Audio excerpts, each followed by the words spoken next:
श्री गणेशाय नमः। ओम नमः शिवाय। आप सुन रहे हैं शिव पुराण कैलाश संहिता के 11वें अध्याय से 20वें अध्याय तक।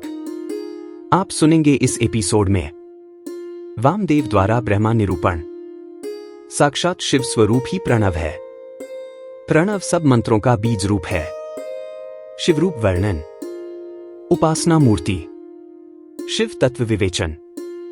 शिव ही प्रकृति के कारण रूप हैं। शिष्य धर्म, योगपथ वर्णन, क्षौर एवं स्नान विधि, योगियों को उत्तरायण प्राप्ति, एकादशी पद्धति, शिष्य वर्ग का वर्णन।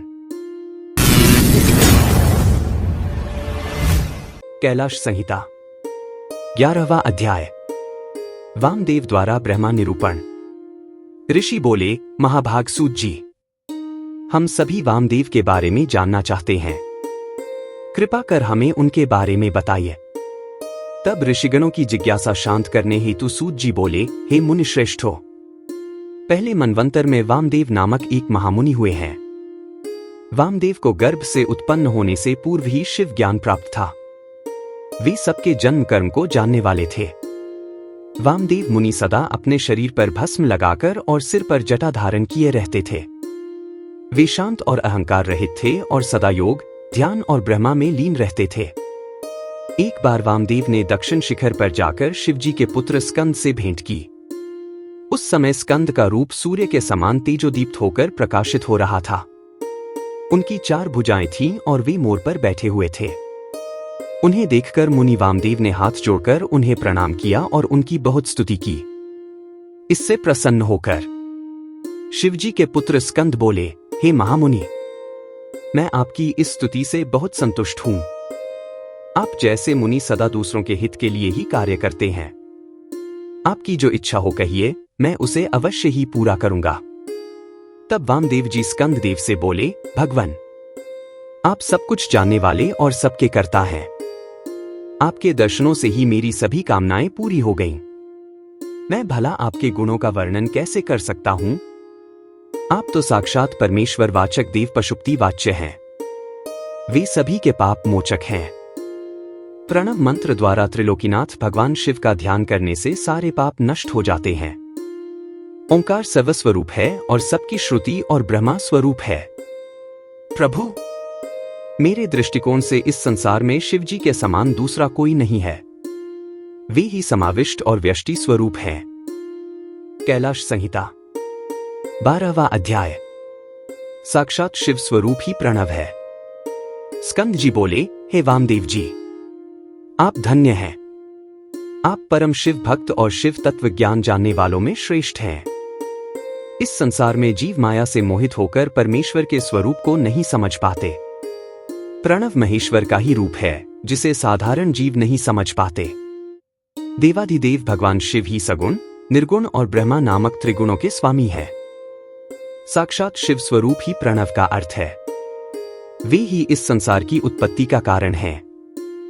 शिवजी ने ही ब्रह्मा, रुद्र, इंद्र, आकाश, पाताल, जीव सभी का निर्माण किया है। सूर्य और चंद्रमा शिवजी के प्रकाश से ही प्रकाशित होते हैं। इस संसार में दिखाई देने वाला सारा ऐश्वर्य शिवजी का ही है। वे सर्वेश्वर ही निर्गुण सगुण निष्फल हैं। वे ही स्थूल और सूक्ष्म रूप होकर संसार के कार्यों को आगे बढ़ाते हैं। वे ही शिव देवाधिदेव, संतान, निष्फल और ज्ञान क्रिया के परमात्मा हैं। देव पंचक और पंचक कला भी उनकी बनाई हुई है। परमात्मा शिव का मन शीतल और स्फटिक मणि के समान निर्मल है। भगवान शिव के 5 मुख, 10 भुजा और 15 नेत्र हैं। जो ईश्मन देव मुकुट धारण किए औघर, हृदय, वामदेव, गुह्य और प्रदेशवान है। वे परमेश्वर शिव ही सद्यपाद, तन्मूर्ति, साक्षात, संपूर्ण, निष्फल और मूर्ति नामक 6 प्रकार का स्वरूप धारण करने वाले हैं। वे ही उपन्यास मार्ग पर चलने वाले, समष्टि और व्यष्टि भाव वाले हैं। इस संसार में विख्यात 3 वर्णों को वेदाचारी कहा गया है। शूद्रों को वेद पढ़ने और जानने का अधिकार नहीं है। अन्य वर्णों को श्रुति, स्मृति और धर्म का ही अनुष्ठान करना चाहिए। इससे ही इंद्र सिद्धि प्राप्त होती है। भगवान शिव की ही आज्ञा के अनुसार वेद मार्ग का अनुसरण करना चाहिए। श्रुति स्मृति में वर्णित धर्म और आचारों के अनुसार ही आचरण एवं पूजा करें। कैलाश संहिता 13वां अध्याय। प्रणव सब मंत्रों का बीज रूप है। स्कंद जी बोले, हे वामदेव जी, प्रातःकाल स्नान से निवृत्त होने के पश्चात गंध, पुष्प और अक्षत आदि पूजा की सामग्रियों से भगवान शिव और श्री गणेश का विधिपूर्वक पूजन और ध्यान करें। पूर्णाहुति देकर हवन करें और गायत्री मंत्र का जाप करें। इसी प्रकार सायंकाल में संध्या करें। सद्योजात के 5 मंत्रों से हवन करें। मन में भगवान शिव का देवी पार्वती सहित ध्यान करते हुए गायत्री मंत्र का उच्चारण करते हुए आहुति दें। भूर्भुवः सुव्रोत्र कहते हुए त्रिलोकीनाथ कल्याणकारी भगवान शिव के अर्धनारीश्वर स्वरूप का ध्यान करें। देवाधिदेव महादेव जी के 5 मुख, 10 भुजाएं, 15 नेत्र और उज्ज्वल मनोहारी स्वरूप हैं। उनकी पत्नी देवी पार्वती जगतमाता त्रिलोक को उत्पन्न करने वाली और निगुणमयी है।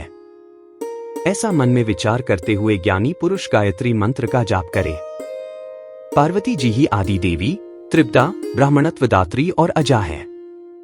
वे व्याहृतियों से उत्पन्न हैं और उसी में लीन हो जाती है। वे जगत माता देवी पार्वती वेदों की आदि प्रणव और शिव पात्री हैं। प्रणव मंत्र ही सब मंत्रों का बीज रूप है। प्रणव ही शिव है और शिव ही प्रणव है। मोक्ष की नगरी काशी में मरने वाले मनुष्य को शिवजी इसी मंत्र की शिक्षा देते हैं। तभी ज्ञानी पुरुष को मुक्ति मिलती है। इसलिए सभी को अपने हृदय में भगवान शिव को धारण कर सदा उनका पूजन करना चाहिए। कैलाश संहिता 14वां अध्याय। शिवरूप वर्णन। वामदेव बोले, हे भगवान, वे 6 प्रकार के अर्थ कौन से हैं और उनका क्या ज्ञान है? इनके प्रतिपादक कौन हैं और इनका क्या फल है? इस संसार में वह कौन सा ज्ञान है जिसे जाने बिना जीव शास्त्रों से विमोहित हो जाता है? मैं भी शिव माया से विमोहित हूं। मैं कुछ भी नहीं जानता। आपकी शरण में आया हूं। मुझ पर कृपा कर मुझे ज्ञान रूपी अमृत पिलाइए ताकि मेरी अज्ञानता दूर हो जाए। मुनि वामदेव के इस प्रश्न का उत्तर देते हुए शिवपुत्र स्कंद बोले, हे मुनि शार्दूल, इस संसार में भगवान शिव ही समस्त प्रणवार्थ परिज्ञान के भंडार हैं। वे ही समष्टि व्यष्टि का भाव रखते हैं। अब मैं एक ही परिज्ञान के 6 अर्थों का वर्णन करता हूं, जिनमें पहला मंत्र रूप, दूसरा भाव, तीसरा देवार्थ, चौथा प्रपंचार्थ, 5वां गुरु रूप और 6ठा शिष्य के आत्मानुरूप कार्य है। पहला स्वर अकार, दूसरा उकार, तीसरा मकार है। इसी पर नाद रूपी बिंदु है। इन्हीं को वेद में कार कहा गया है। यही समष्टि रूप है। नाद में ही सबकी समष्टि है। अकार, उकार और मकार ये सब बिंदु नाद के आदि हैं। व्यष्टि रूप में सिद्ध होकर ओंकार की उत्पत्ति होती है, जो शिवजी का याचक है। इसी प्रकार का रूपी 5 वर्णों की समष्टि कला भी शिवजी की वाचक है। जो त्रिलोकीनाथ भगवान शिव के उपदेश मार्ग का अनुसरण करते हैं, उन्हें अवश्य ही शिवपद की प्राप्ति होती है। प्रणव मंत्र शिव का ही रूप है। कैलाश संहिता 15वां अध्याय। उपासना मूर्ति। भगवान स्कंद बोले, त्रिलोकीनाथ, कल्याणकारी भगवान शिव ही इस संसार के सृष्टिकर्ता और आकाश के अधिपति हैं। वे ही समष्टि हैं और वे ही व्यष्टि भी हैं। उन्हीं देवाधिदेव सदाशिव से महेश्वर की उत्पत्ति हुई है। अनंत रूप पुरुष होने के कारण वायु के भी अधिपति हैं। वे ही सभी प्रकार की मायाओं और शक्तियों से युक्त हैं। ईश्वर, विश्वेश्वर, परमेश्वर और सर्वेश्वर यही चतुष्टय व्यष्टि रूप कहा गया है। यही श्रेष्ठ तिरोभाव चक्र कहा जाता है। तिरोभाव 2 प्रकार का होता है, रुद्रादि गोचर एवं जीव समूह का शरीर रूप। पाप और पुण्य जब तक इस संसार में हैं, तब तक इसमें कर्म की साम्यता रहती है। इसी में अनुग्रह करने की सामर्थ्य होती है। इसी विभू में तिरोभाव और कर्म की साम्यता होती है। वही कल्याणकारी भगवान शिव ही साक्षात परब्रह्म, निर्विकल्प तथा निरामय स्वरूप हैं। तिरोभाव के शांतिकला में तिरोभाव चक्र को महेश्वर के अधिष्ठित उत्तम पद कहा गया है। महेश्वर के चरणों की सच्चे हृदय से भक्ति करने वाले को यही पद प्राप्त होता है। उन्हीं महेश्वर के 1000वें अंश से रुद्र उत्पन्न हुए हैं। वे अधीर शरीरधारी और तेज तत्व के स्वामी हैं। वे प्रभु ही वाम भाग में देवी गौरी शक्ति धारण करते हैं। रुद्र ही पापियों का सहार करने वाले हैं। व्यष्टि रूप शिव, हर, मुंड और भव अद्भुत चक्र विदित हैं। ये सप्रावरण से रक्षित होते हैं। इनके ऊपर की ओर 10 गुना जल है। इस जल के मध्य में रहने वाले को श्रुति द्वारा जल मध्यसायी कहा जाता है। भगवान शिव अनुग्रह, तिरोभाव, सहार, स्थित और सृष्टि से युक्त होकर नई नई लीलाएं करते रहते हैं। वे ही सर्वशक्तिमान ईश्वर हैं। कैलाश संहिता 16वां अध्याय। शिव तत्व विवेचन।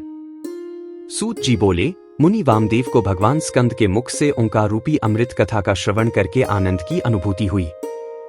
वे बोले, प्रभु, इस अमृतमयी कथा को सुनकर मेरा ज्ञान और बढ़ गया है, परंतु फिर भी मैं आपसे एक प्रश्न पूछता हूं। भगवान, सदाशिव से लेकर कीर्ति पर्यंत तक इस जगत में स्त्री पुरुष ही दिखाई देते हैं। इस रूपवान अद्भुत संसार की उत्पत्ति का कारण वे परमेश्वर ही हैं या कोई अन्य रूप है? विद्वान और शास्त्रों के अनुसार इसके अनेक प्रकारों का वर्णन करते हैं। कृपा कर मुझे जगत सृष्टा भगवान शिव के भाव का वर्णन कीजिए। मुनि वामदेव के इस प्रकार उपनिषद गर्भित रहस्य को समझकर स्कंद देव बोले, हे महामुनि, जिन परम शिव तत्व, शिव ज्ञान को आप सुनना चाहते हैं, वह मैं आपको सुनाता हूं। यही ज्ञान मेरे पिता देवाधिदेव भगवान शिव ने मेरी माता देवी पार्वती को सुनाया था। उस समय मैं छोटा सा बालक था और मां की गोद में बैठकर दूध पी रहा था। वे बातें आज भी मुझे याद हैं। कर्म सत्ता से लेकर सभी शास्त्रों में लिखा सभी कुछ ज्ञानदायक है। आप जैसे ज्ञानी पुरुष ही इतना कुछ जानते हुए भी भगवान के विषय में और अधिक जानने की जिज्ञासा रखते हैं, परंतु मूर्ख और अज्ञानी पुरुष तो सब कुछ जानते और समझते हुए भी ईश्वर के स्वरूप से इनकार कर देते हैं। परमेश्वर परमात्मा को जानना एवं उन्हें पहचानने में कोई संदेह एवं परेशानी नहीं है। वे स्त्री पुरुष के रूप में विश्व के सामने प्रत्यक्ष दिखाई देते हैं। श्रुतियों ने ही कहा है कि सच्चिदानंद पर ब्रह्म सिर्फ सत्य है। जो भी असत्य एवं प्रपंचों से निवृत्त अथवा दूर होकर सदाचार के मार्ग का अनुसरण करते हैं, वे सदात्मा कहलाते हैं। वही प्रकाश से चित्त होकर जगत के कारण बन जाते हैं, वे ही शिव भक्ति भाव को प्राप्त हुए हैं। उन्हीं को भगवान शिव और शक्ति संयोग से परम आनंद की प्राप्ति होती है। कैलाश संहिता 17वां अध्याय। शिव ही प्रकृति के कारण रूप हैं। वामदेव जी बोले, भगवान, पूर्व में आपने ही प्रकृति के नीचे नियति और ऊपर पुरुष बताया था, फिर आज आप यह क्या कह रहे हैं? प्रभु, मेरा संशय दूर कीजिए। तब मुनि वामदेव जी के वचन सुनकर स्कंद जी बोले, हे मुने, अद्वैत सेवावाद में द्वैत सेवावाद का कोई समावेश नहीं होता। यह नश्वर और अविनाशी है। भगवान शिव ही सच्चिदानंद स्वरूप वाले परम ब्रह्म हैं। इन्हीं त्रिलोकीनाथ कल्याणकारी शिव को ही सर्वज्ञ, सबका कर्ता एवं त्रिवेदों का उत्पादक कहा जाता है। वे सर्वेश्वर शिव ही अपनी माया और इच्छा के अनुरूप संकुचित रूप धारण कर पांचों कला में निपुण पुरुष हो गए हैं। वे ही भोक्ता हैं, जो कि प्रकृति के सभी गुणों को भोगने वाले हैं। वे ही समष्टि और चित्त प्रकृति तत्व के स्वामी हैं। प्रकृति के गुण सत्व से उत्पन्न हुए हैं। गुणों से बुद्धि और बुद्धि से ही अहंकार की उत्पत्ति होती है। तब उससे तेज और उससे मन, बुद्धि और इंद्रियों की उत्पत्ति हुई है। मन के रूप को संकल्प विकल्पात्मक कहा गया है। बुद्धि, इंद्रिय, कान, त्वक, चक्षु, जिह्वा, शब्द, रूप, स्पर्श, रस, गंध, प्रवृत्ति को बुद्धि और इंद्रियों में श्रोत का क्रम कहा गया है। वैचारिक अहंकार से कर्मेंद्रियों की उत्पत्ति हुई है, जिन्हें मुनियों ने सूक्ष्म कहा है। फिर तन्मात्राएं और शब्द के रूप हुए, जिनसे आकाश, वायु, अग्नि, जल और पृथ्वी की उत्पत्ति हुई। ये ही पंच महाभूत कहलाते हैं। शब्दादि रूप, रस, गंध उनकी तन्मात्राएं कहलाए। आकाश, वहन, पाचन वेग आदि 5 महा कहलाए। इस प्रकार स्कंद जी का वेदांत युक्त वचन सुनकर मुनि वामदेव बहुत प्रसन्न हुए और हाथ जोड़कर पृथ्वी पर लेटकर उन्हें दंडवत प्रणाम करने लगे। उनके चरणारविंदों में उन्हें परम तत्व ज्ञान प्राप्त हो गया था। कैलाश संहिता 18वां अध्याय। शिष्य धर्म। सूत जी बोले, मुनि वामदेव ने भगवान स्कंद से पूछा, हे भगवान, आप सर्व तत्व को जानने वालों में श्रेष्ठ हैं। आप मुझ पर कृपा करके संप्रदाय के उस ज्ञान के बारे में बताइए जिसके बिना जीवों को भोग और मोक्ष की प्राप्ति नहीं होती प्रभो। कृपा कर मेरे इस संशय को दूर कीजिए। तब वामदेव जी के इन वचनों को सुनकर स्कंददेव बोले, मुनीश्वर, अब मैं आपको एक परम गुप्त तत्व के बारे में बताता हूं। वैशाख, श्रावण, आश्विन, कार्तिक, अगहन, माघ महीनों के शुक्ल पक्ष में पंचमी अथवा पूर्णिमा के दिन स्नान करके शुद्ध होकर अपने गुरु के चरणों को धोकर उनके पास रखे आसन पर शंख में फूलों को अभिमंत्रित करके रखें। तत्पश्चात गंध और पुष्प से पूजन करें। उसके समक्ष दीप प्रज्वलित करें। मुद्रा से रक्षा कर कवच को मंत्रों से आच्छादित करें। तत्पश्चात विधिपूर्वक अर्घ्य दें और सुगंधित पुष्पों से पूजन करें। आधार पर सुगंधित जल का घट रखकर उसे सूत से लपेटें।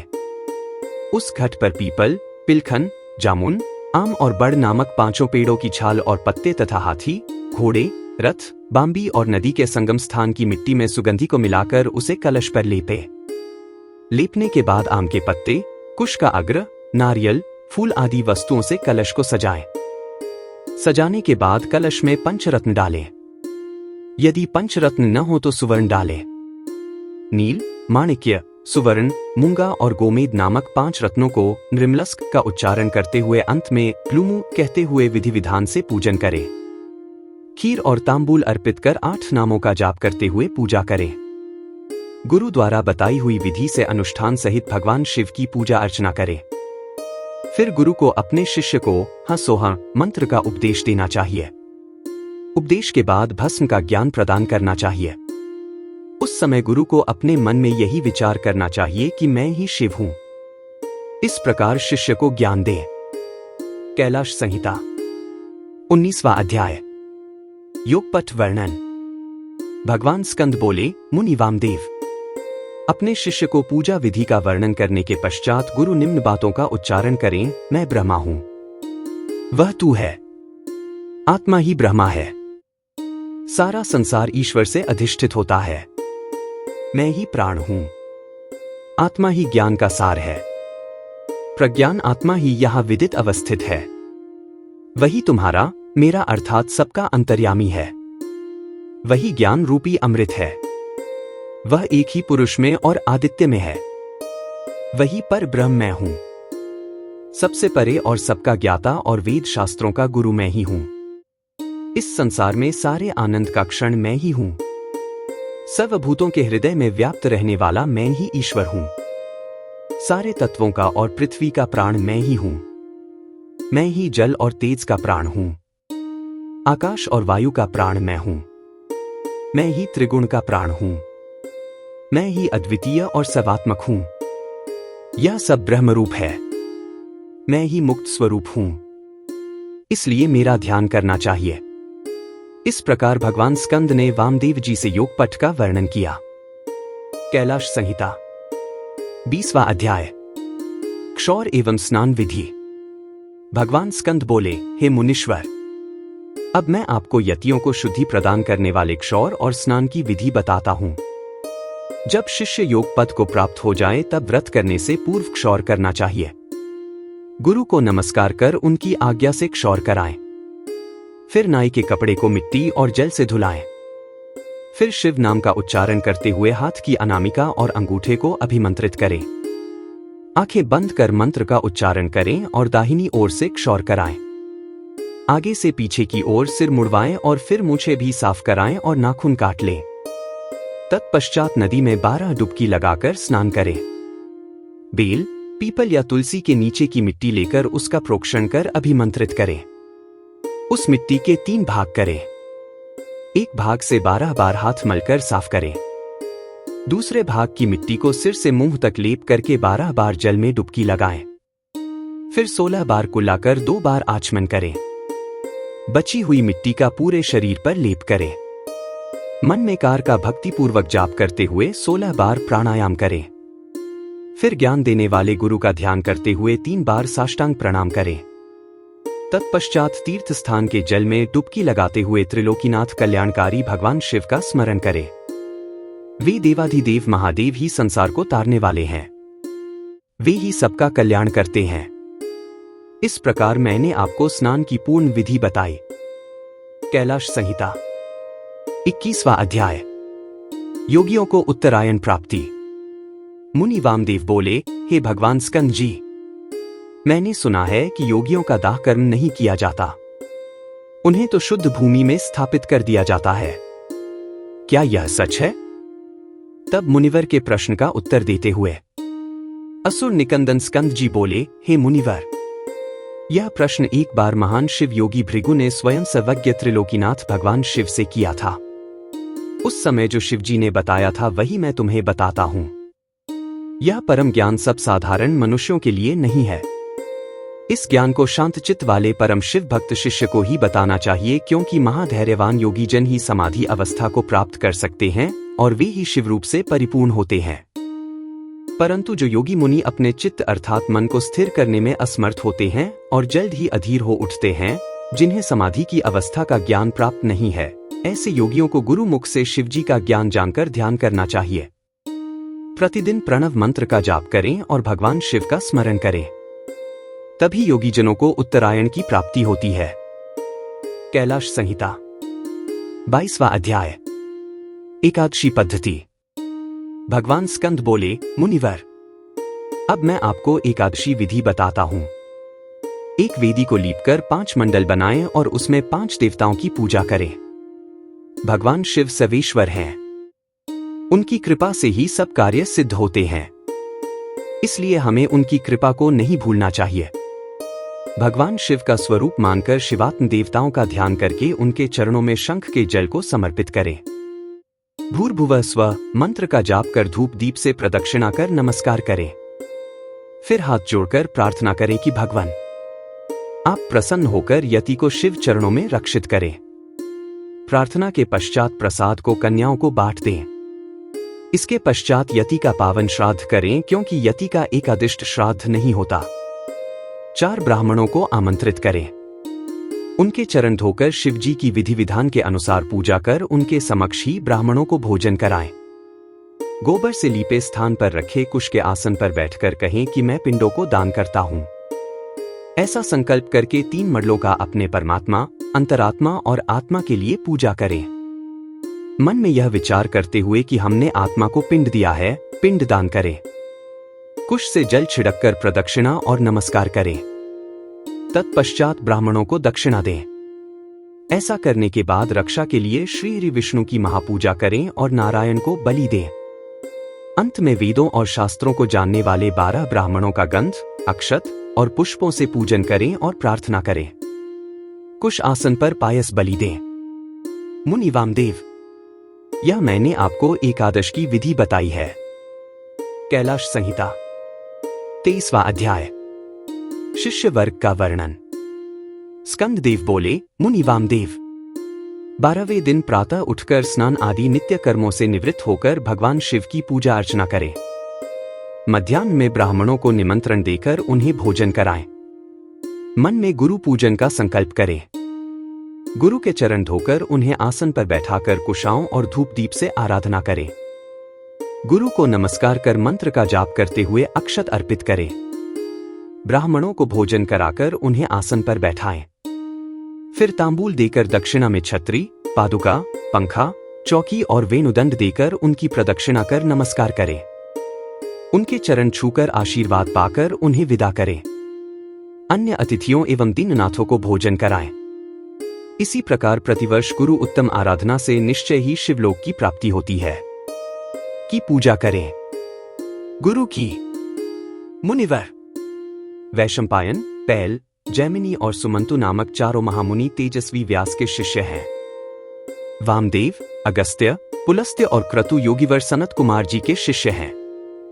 ये सभी मुनि अद्भुत और भगवान शिव के परम भक्त हैं। इन्होंने ही 5 महाभूतों से आवृत वेदांत सिद्धांत का परम निश्चय किया है।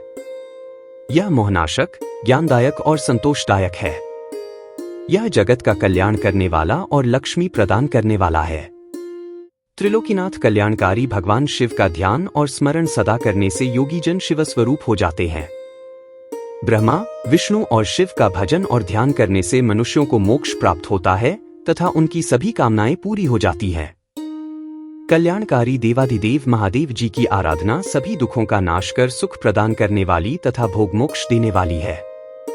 इस प्रकार वामदेव जी को उपदेश देकर और उनसे पूजित होकर स्कंद देव अपने माता पिता का स्मरण करते हुए कैलाश पर्वत को चले गए। तब मुनिवर वामदेव भी भगवान स्कंद का अनुसरण करते हुए कैलाश पर गए। वहां पहुंचकर वामदेव मुनि ने भगवान शिव पार्वती के चरणों में अपना शीश नवाया। फिर उनके समक्ष पृथ्वी पर लेटकर अपने आराध्य सर्वेश्वर शिव और देवी पार्वती की स्तुति की तथा उनको शीश नवाया। तत्पश्चात भगवान शिव और माता पार्वती की कृपा पाकर वहीं रहने लगे। इस प्रकार आपको ओंकार महेश्वर का अर्थ जानकर इस परम ज्ञान को प्राप्त करके सदा प्रभु के चरणों का स्मरण करना चाहिए।